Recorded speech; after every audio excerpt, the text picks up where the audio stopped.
If you're someone who has tried journaling, meditation, maybe even therapy or coaching, and you still find yourself lying awake at night with your mind running on full speed, this video is for you.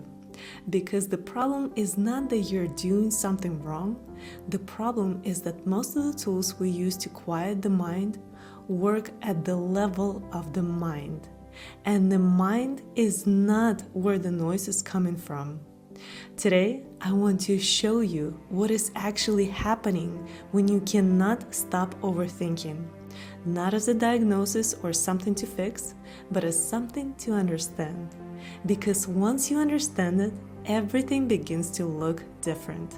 Hi, my name is Maria, and I spent years working as an engineer designing high voltage power lines. My whole world was built on logic, systems, analysis, and data. And whenever there was a problem, you go to the root of the problem, you find the solution, and you move on. And so I try to apply the same kind of logic to my personal life. When there was a problem, I would go to the root of it, find a solution, and move on. And the system worked for some time, until it didn't. All the thinking, all the analyzing started getting me moving in circles. I would overthink, I would look at all the different possibilities, and as a result, I would exhaust myself from thinking too much. And I actually got to a point where I could not even feel my heart anymore, almost as if there was a black hole inside my chest. And perhaps you know that feeling, maybe not to the same dramatic extent as what I experienced, but perhaps somewhere along the way you have lost your thread back to yourself. And what I understand now, something that I could not understand before, is that the solution doesn't come from the mind. You have to connect into your heart and into your body to find the solution. And this is something that most of us are missing. So here's what happens when you overthink. Up to 95% of our daily thoughts and decisions are driven by the subconscious patterns. Programs that were formed early in life, shaped by our experiences, the things we were told, the environments we grew up in, and the ways we learned to stay safe. These programs run quietly in the background. We do not see them directly, but we feel their output. The anxiety, the self-doubt, the loop of thoughts that will not stop even when we know logically that everything is fine. And the conscious mind, the part of us that is trying so hard to figure everything out, is only a small fraction of what is actually driving how we feel and what we do. When it tries to override a subconscious pattern through thinking alone, it almost always loses. This is why you can read the right books, understand your patterns intellectually, even genuinely want to let something go, and still feel the same fear showing up, still making the same choices, and still caught in the same loop. Understanding something is not the same as shifting it. For something to truly shift, we need to work at the level where those patterns actually live.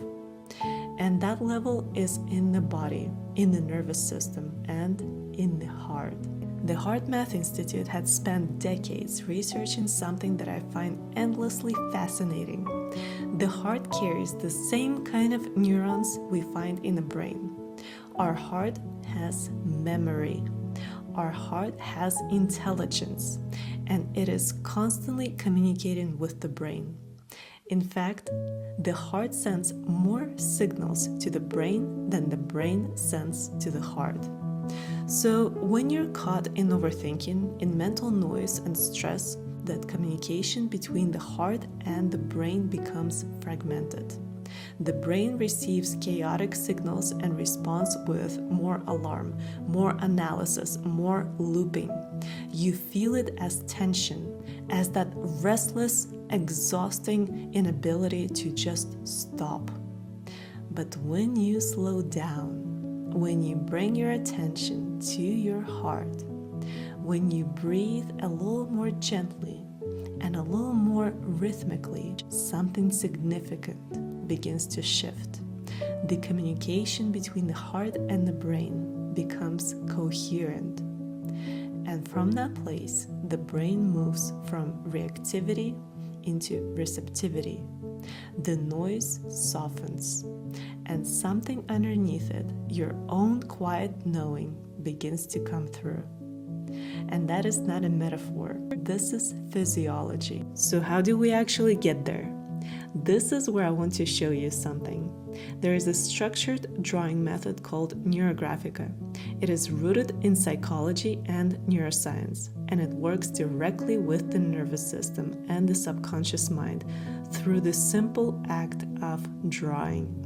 And before you say you cannot draw, I want you to hear this clearly. This is not about art. This is about learning how to communicate with your inner world through your hand, through movement, through the body. Here's what is happening when you draw in this way. When you draw a line that you don't know where it's going, your brain activates. New neural circuits begin to form. Think of it like taking a different route home instead of the same road you drive every single day. The moment you change the path, the brain wakes up.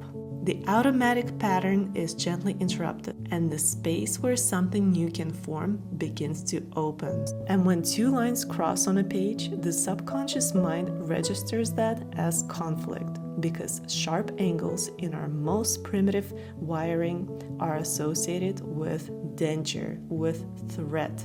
And this is also how inner conflict lives in the body, as tightness, as tension, as the feeling of being pulled in two directions at once. The woman who wants to move forward but is afraid of what she will have to leave behind. The woman who wants to be seen, but she learned that being seen is not always safe. The woman who knows something needs to change but cannot quite name what it is. Those inner contradictions live in the body, and they show up in the drawing. So we soften them. We round every sharp edge into a smooth circular connection. And the circle to the subconscious mind means something very specific. It means wholeness, safety, resolution. The sun is round, our planet is round, a woman's belly is round when she carries life inside of her. Anything that represents the source in our deepest memory is round. So when the brain sees that smooth connection where there was tension, it begins to release. Not because you analyzed the tension away, because you moved it through your hand. And throughout the whole process, you are gently guided to stay present with yourself, to notice your thoughts, what sensations move through your body, what emotions are surfacing, to be in honest, unfiltered communication with your own inner world in a way that is almost impossible to access when you are talking to another person or trying to think your way through something. Because on paper, there is no one to perform for, no one to explain yourself to. It's just you and what is true. And that, honestly, that moment when the mind finally stops managing and starts listening is where the real shift begins. You see, overthinking doesn't mean that there is something wrong with you. It's a sign that your nervous system has been working very hard for a very long time to keep you safe, and it deserves something more than another thing to think about. It deserves a different kind of conversation, one that moves through the body, through the heart, through the hand. If something in this video had resonated for you, I want to invite you to a very special drawing journey called Release, Receive, Begin. This guided mindful drawing experience was created especially for women who tend to spend a lot of time in their minds, to help them create more self-trust, reconnect with the heart, and move forward with the kind of clarity that comes from within. You will find all the information below this video. This is simply an invitation to begin one stroke at a time, back to who you truly are.